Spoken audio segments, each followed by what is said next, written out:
السلام علیکم ورحمۃ اللہ وبرکاتہ۔ الحمدللہ رب العالمین والصلاة والسلام علی اشرف الانبیاء والمرسلین وعلی آلہ وصحبہ اجمعین وبعد۔ معزز سامعین کرام، تدبر قرآن اور تفہیم قرآن اور خلاصہ قرآن کا آج تیسرا پارہ اور تیسری نشست، جس کا آغاز تلک الرسل فضلنا بعضهم علی بعض سے ہوتا ہے کہ اللہ تعالیٰ نے بعض انبیاء کرام کو دوسرے بعض انبیاء کرام پر فوقیت عطا فرمائی اور فضیلت عطا فرمائی۔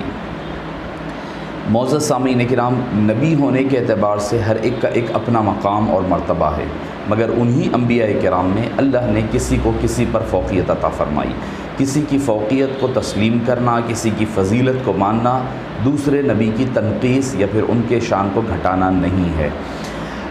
جیسا کہ اگر ہم کسی ایک نبی کو مان رہے ہیں، ایک نبی کی تعریف بیان کر رہے ہیں اور دوسروں کی تنقیص کر رہے ہیں، دوسروں کے بارے میں برا بھلا کہہ رہے ہیں، تو ایسی صورتحال میں کہا جائے گا کہ یہ تنقیص انبیاء ہے، یہ جائز نہیں ہوگا۔ اس کو چھوڑ کر کے اگر کوئی نبی کو اللہ نے کوئی شان عطا فرمائی، جیسے اس آیت کریمہ میں خود اللہ تعالیٰ فرمائے منہم من کلم اللہ، کچھ وہ ہیں جن سے اللہ نے کلام فرمایا، ومنہم من کلم اللہ ورفع بعضهم درجات، اور کچھ وہ ہیں جن کے درجات کو بلند فرمایا، وآتینا عیسی ابن مریم البینات، تو اللہ تعالیٰ نے کچھ انبیاء کرام کے فضیلتوں کو بیان فرمایا، مگر جب حبیب کی بات آئی تو فرمایا ورفع بعضهم درجات، کسی کو کلام کیا، کسی کو مقام قرب عطا فرمایا، کسی کو آسمانوں میں اٹھا لیا، آتینا عیسی ابن مریم البینات وایدناہ، کسی کو روح القدس کے ذریعے سے مدد فرمائی، مگر حبیب وہ ہیں جن کا ایک مقام ہو تو بیان کروں، ورفع بعضهم درجات، ہم نے اس حبیب کے درجات کو بلند فرمایا۔ کس اعتبار سے؟ ہر اعتبار سے، جس اعتبار سے درجات بن سکتے ہیں، ہر اس مقام سے اللہ نے بلند فرما دیا۔ علم کی بات ہے تو علم میں درجات بلند فرما دیا، کمالات کی بات ہے تو کمالات میں، اختیارات کی بات ہے تو اختیارات میں، اور خود کلام کی بات امام قرطبی علیہ رحمہ فرماتے ہیں منہم من کلم اللہ سے مراد فرماتے ہیں، اس سے مراد حبیب پاک ہے۔ وہ فرماتے ہیں کہ کلام بغیر دیکھے کرے تو کلام ناقص کہلایا جاتا ہے۔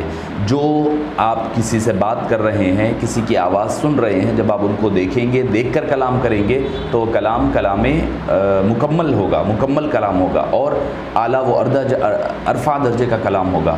حضرت موسیٰ نے یقیناً اللہ سے کلام فرمایا، اللہ نے موسیٰ علیہ السلام سے کلام فرمایا، مگر بن دیکھے کلام ہوا، پردے کے پیچھے سے ہوا، طور کی آڑ میں ہوا، مگر میرے حبیب پاک صلی اللہ علیہ وسلم سے جو اللہ کا کلام ہوا ہے وہ بن دیکھے ہوا ہے، دیکھ کر ہو رہا ہے، بے پردہ ہو رہا ہے، عرش اعلیٰ پر ہو رہا ہے۔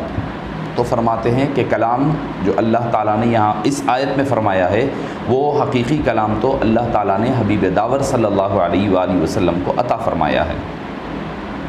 اس کے بعد آیت الکرسی کا ذکر ملے گا۔ آیت الکرسی اللہ لا الہ الا هو الحی القیوم لا تأخذہ سنۃ ولا نوم، یہ بتلایا جاتا ہے کہ قرآن کریم کی افضل ترین آیت کریمہ ہے اور اس کے پڑھنے کا بڑا اہتمام کرنا چاہیے۔ اس کی ایک فضیلت یہ بھی ہے کہ جو شخص ہر فرض نماز کے بعد اس کو پڑھنے کی عادت ڈال لے اور اس کا اہتمام کرے تو اس کے جنت میں داخلہ ہونے کے لیے موت کے سوا کوئی چیز رکاوٹ اور مانع نہیں ہوتی، یعنی جب وہ جیسے ہی مرتا ہے تو جنت میں داخل ہو جایا کرتا ہے۔ اس کے پڑھنے سے جنات، شیاطین سے اللہ تعالیٰ حفاظت فرماتا ہے، اور چوری وغیرہ ایسے معاملات، دنیاوی معاملات میں بھی حفاظت ہوتی ہے، اخروی معاملات کی حفاظت تو اپنی جگہ مسلمہ ہے۔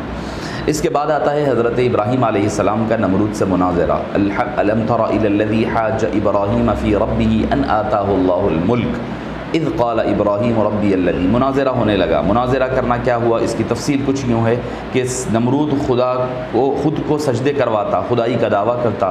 حضرت ابراہیم علیہ السلام نے کہا کہ خدا کون ہوتا ہے؟ خدا تو وہ ہوتا ہے جو زندگی اور موت عطا کرتا ہے۔ تو اس نے ایک شبیہ بنائی، کہنے لگا میں بھی تو زندگی اور موت دے سکتا ہوں۔ تب حضرت ابراہیم علیہ السلام نے اس کو دوسرا جواب دیا، دوسرا مناظرے کا دوسرا پہلو رکھا، کیا یہ کہتے ہوئے کہ ابراہیم ربی الذی، فرماتے ہیں قال ابراہیم فإن اللہ یأتی بالشمس من المشرق فأتی بها من المغرب فبہت الذی کفر، فرمایا کہ میرا رب ایک اور کام کرتا ہے، مشرق سے سورج نکالتا ہے اور مغرب میں ڈوباتا ہے۔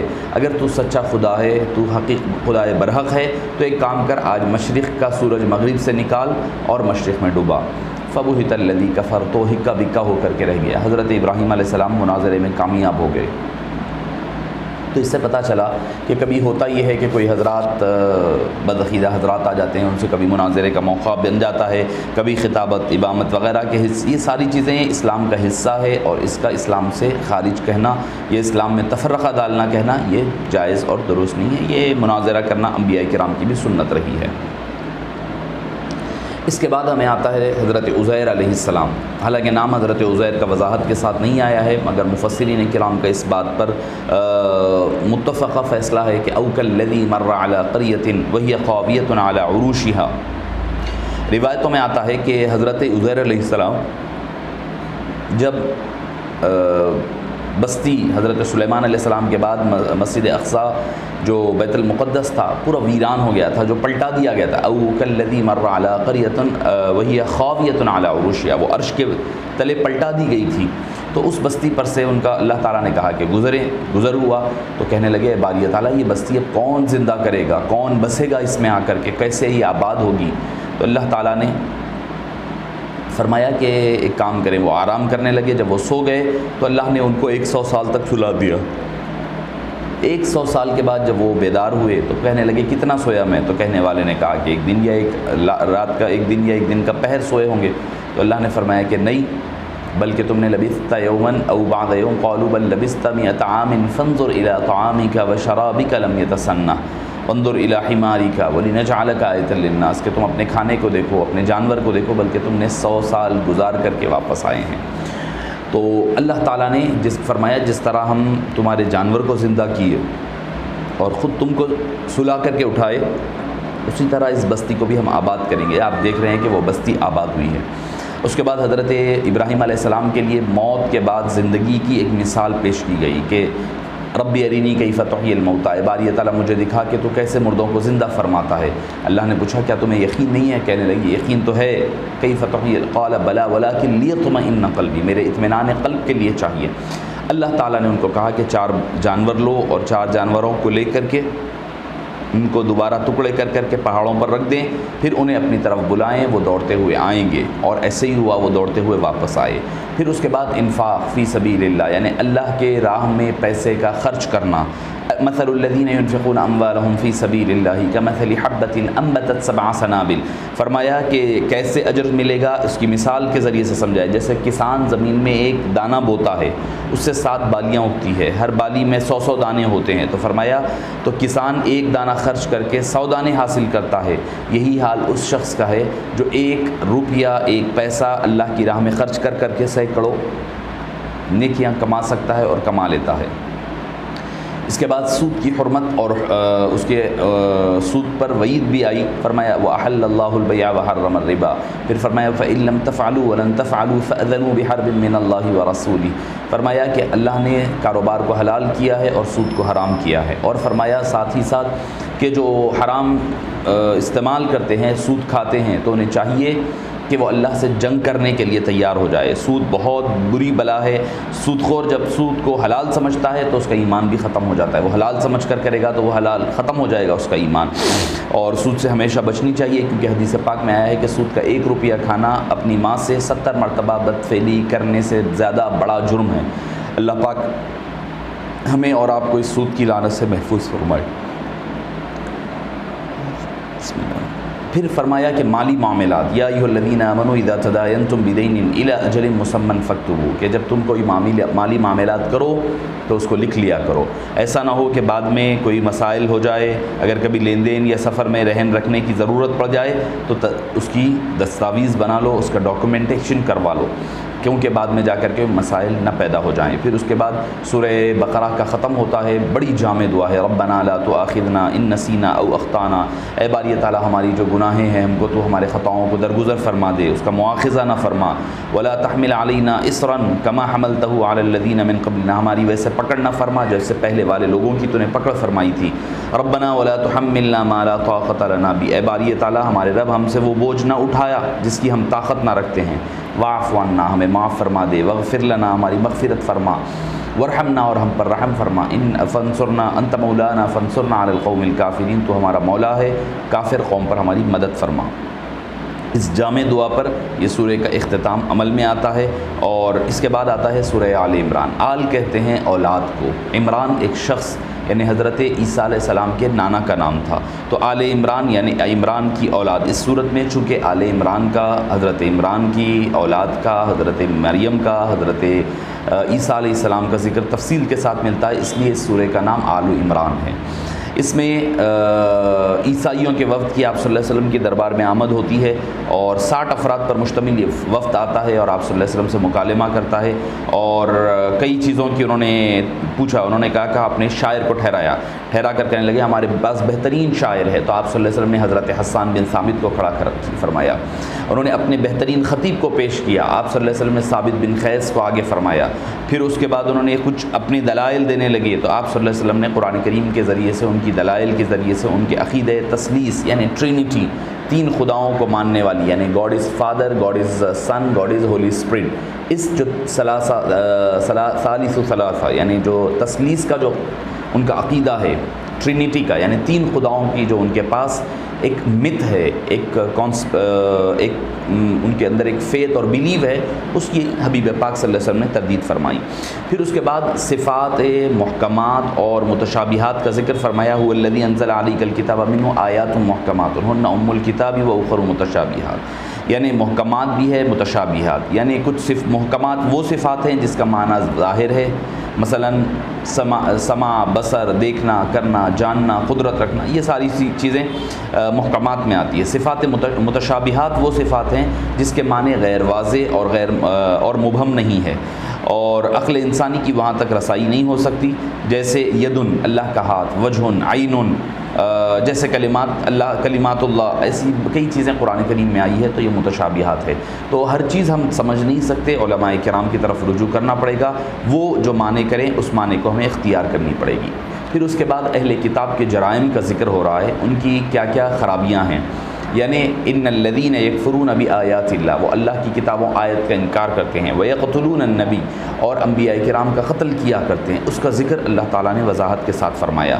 پھر اس کے بعد کفار کو دلی طور پر دوست نہ بنانے کا ذکر کیا، لا یتخذ المؤمنون الکافرین اولیاء من دون المؤمنین، اے ایمان والو تم مومنین کو چھوڑ کر کے کفار کو اپنا دوست مت بناؤ۔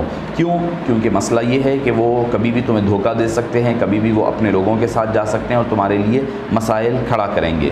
حالانکہ ان کے ساتھ تجارت وغیرہ کرنا جائز ہے، مگر اس وقت جب کفار مسلمانوں کو نقصان نہ پہنچاتے ہوں، جب وہ کفار مسلمانوں کو نقصان پہنچا رہے ہیں، تو ہمیں چاہیے کہ اپنے مسلمان بھائیوں کی تجارت پر فوکس کریں اور ان کو مدد کیا کریں۔ پھر اس سورے کے جو ہے 3 بڑے واقعات ذکر ہوئے، پہلا واقعہ حضرت مریم کا، دوسرا واقعہ حضرت زکریہ کا، تیسرا واقعہ حضرت عیسیٰ علیہ السلام کا۔ مریم علیہ السلام کے بارے میں آتا ہے کہ آپ کی والدہ حنا بنت فاخوس جو تھیں، ان کو اولاد نہیں تھی، انہوں نے منت مانگی تھی کہ اگر اللہ مجھے بیٹا دے گا تو میں مسجد اقصیٰ کی خدمت کے لیے وقف فرما دوں گی۔ ہوا یہ کہ جب اولاد ہوئی تو اللہ تعالیٰ نے بیٹا نہیں بیٹی عطا فرمائی، تو وہ کہنے لگی وَلَيْسَ الذَّكَرُ كَالْأُنثَىٰ، لڑکا جو ہے لڑکی کی طرح نہیں ہوتا، لڑکی لڑکے کی طرح نہیں ہوتی، علیحدہ ہوا کرتی ہے۔ تب اللہ تعالیٰ نے ان کے لیے راستے آسان فرمائے، اور انہوں نے چونکہ منت مانگ لی تھی وہ لے جا کر کے مسجد اقصیٰ کی خدمت کے لیے خوشی خوشی چھوڑ دیا، اور اللہ تعالیٰ کی رحمت کو خوشی خوشی قبول فرمایا، اور اللہ تعالیٰ نے ان کی خدمات کو قبول فرمایا۔ تو اس سے یہ بھی پتہ چلتا ہے کہ نظر ماننا اسلام میں جائز ہے، اور بطور کرامت ان کے آگے کا جو واقعہ دوسرا ذکر ہوگا حضرت یحییٰ اور زکریا کا، اس میں ذکر کروں گا۔ تو نظر ماننا اسلام میں جائز ہے، مگر جائز کام کی، جائز چیز کی نظر مانی جائے، اور جب وہ مانی جائے تو پھر اس کو پورا کرنا ضروری ہوگا۔ معزز سامعین کرام، اس کے ساتھ دوسرا واقعہ آتا ہے حضرت زکریا۔ حضرت زکریا جو رشتے میں حضرت مریم کے خالو ہوا کرتے تھے، وہ ان کو اللہ تعالیٰ نے اس وقت تک اولاد عطا نہیں فرمائی تھی، لہٰذا وہ بڑی منتیں مرادیں کرتے کہ اللہ مجھے اولاد عطا فرما دے۔ اور جب انہوں نے یہاں دیکھا کہ حضرت مریم کے حجرے میں جب آتے دیکھتے، کلما دخل علیہ زکریا المحراب وجد عندها رزقا، جب بھی آتے تو بن میں موسم کے میوے پاتے، تو وہ کہنے لگے کہ اے باری تعالیٰ جس طرح تو یہاں میوے عطا فرما رہا ہے حضرت مریم کے حجرے میں، اسی طرح مجھے اولاد عطا فرما دے۔ اللہ تعالیٰ نے حضرت زکریا کی دعا کو قبول فرمایا، اور ان کو یحییٰ یعنی حضرت یحییٰ علیہ السلام عطا فرمائے۔ یہ حضرت مریم کی کرامت ہے، تو پتہ چلا کہ اولیاء کرام کی کرامات حق ہیں اور ان کی مزارات اور ان کے رہنے کے مقامات پر دعائیں قبول ہوتی ہیں اور اللہ تعالیٰ ان کی دعاؤں کو اس مقام پر قبول کیا جاتا ہے۔ یقیناً ہم مانگتے اللہ ہی سے ہے، مانگا اللہ ہی سے کرتے ہیں، اولیاء کرام سے، انبیاء کرام سے مانگتے نہیں ہیں، ان کا وسیلہ اختیار کرتے ہیں، ان کے رہنے کی مقام کا وسیلہ اختیار کرتے ہیں۔ پھر اس کے بعد حضرت عیسیٰ علیہ السلام، تیسرا واقعہ حضرت عیسیٰ علیہ السلام کی پیدائش کا ہے، یعنی اللہ تعالیٰ نے حضرت عیسیٰ علیہ السلام کی پیدائش کا ذکر تفصیل سے ذکر فرمایا۔ قالت رب انا یکون لی ولد ولم یمسسنی بشر قال كذلك الله يخلق ما يشاء اذا قضى امرا فانما يقول له كن فيكون۔ وہ کہنے لگی کہ مجھے اولاد کیسے ہو سکتی ہے جبکہ مجھے کسی آدمی نے چھوا ہی نہیں ہے۔ اللہ نے فرمایا یہ اسی طرح ہونا ہے، یہ اللہ کی مرضی اور منشا ہے۔ یہ تین اہم واقعات سورہ آل عمران میں تیسرے پارے میں ہمیں یک کے بعد دیگرے ملیں گے۔ پھر یہودیوں کا حضرت عیسیٰ کے لیے قتل کرنے کا ارادہ کرنا، اور پھر اللہ تعالیٰ کا تدبیر کے ذریعے سے بچا لینا، اور حضرت عیسیٰ کو تسلی دینا، یا عیسیٰ انی متوفیک ورافعک الیہ ومطہرک من الذین، کہ اے عیسیٰ تمہیں پر گھبرانے کی ضرورت نہیں ہے، تمہیں اس دنیا میں دوبارہ آنا ہے، تمہیں میں ظاہر دوبارہ کروں گا۔ اس کے بعد فرمایا اور میں تمہیں ابھی زندہ آسمانوں پر اٹھا لوں گا اور تم کو یہودی کے ہاتھ میں پہنچنے تک نہیں دوں گا، تجھے اس بدبخت یہودی سے محفوظ رکھوں گا، پھر جو تمہارے ماننے والے ہیں انہیں کامیاب اور کامران کروں گا۔ اسلام کا عقیدہ یہ ہے حضرت عیسیٰ علیہ السلام کے حوالے سے کہ حضرت عیسیٰ علیہ السلام نہ قتل کیے گئے، نہ سولی پر چڑھائے گئے، بلکہ اللہ تعالیٰ نے انہیں تیسرے آسمان پر اللہ نے مقرر فرما دیا اور وہاں پر ان کو روانہ فرما دیا، تیسرے آسمان پر آرام فرما رہے ہیں، اور قرب قیامت کے وقت حضرت عیسیٰ علیہ السلام تشریف واپس لائیں گے اور دوبارہ سے تبلیغ دین حنیف کے کام کو آگے لے جائیں گے۔ جیسے یہود اور نصارہ دونوں کا جو عقیدہ ہے وہ عقیدہ بالکل درست اور نہیں ہے اور غیر واجبی ہے۔